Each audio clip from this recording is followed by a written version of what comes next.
Hey y'all, it's Celt. So a podcast that I follow posted a video with a question I think we should talk about. So let's talk about why so many failed media kids end up working for companies such as the Daily Wire. Roll clip. Why are so many Daily Wire conservatives just failed theater kids? Yeah.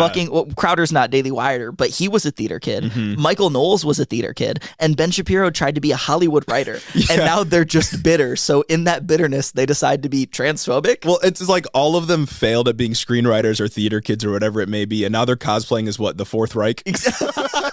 Like literally doing Nazi Like they shit. wanted to be like the peak liberal. Uh-huh. Like they wanted to be in these fucking liberal elite circles. And in their bitterness, they decide to do genocide against trans people. They just couldn't make it. So the name of that podcast is Head in the Office. It's a leftist podcast. We are mutuals on TikTok, and while I haven't heard every single episode they've produced, what I have heard was worthy enough of a follow from me. But they bring up a very good question and something that we should talk about. Why do so many theater kids such as Ben Shapiro, Michael Knowles, Steven Crowder get into things like far-right propaganda? But I think we need to change one thing in their question. We need to remove the word failed. The reason they get into pushing this far-right propaganda is the same reason we need to remove the word failed.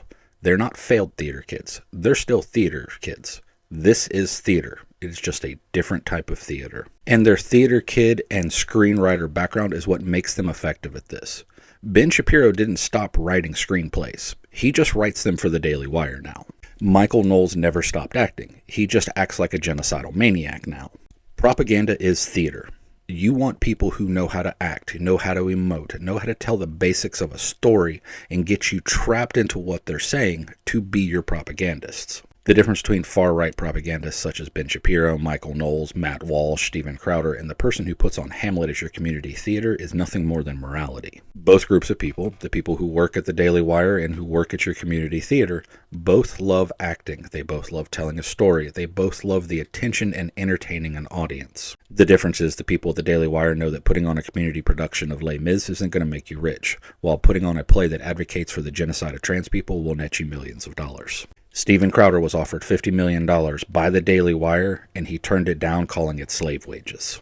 So yeah, they didn't make it in Hollywood. So what they did was they found a theater that could find a use for their talents and pay them comparable to Hollywood. And as time goes on, you're going to see more people with theater or screenwriting backgrounds getting into far-right propaganda creation, because that is the exact skill set you need to create propaganda.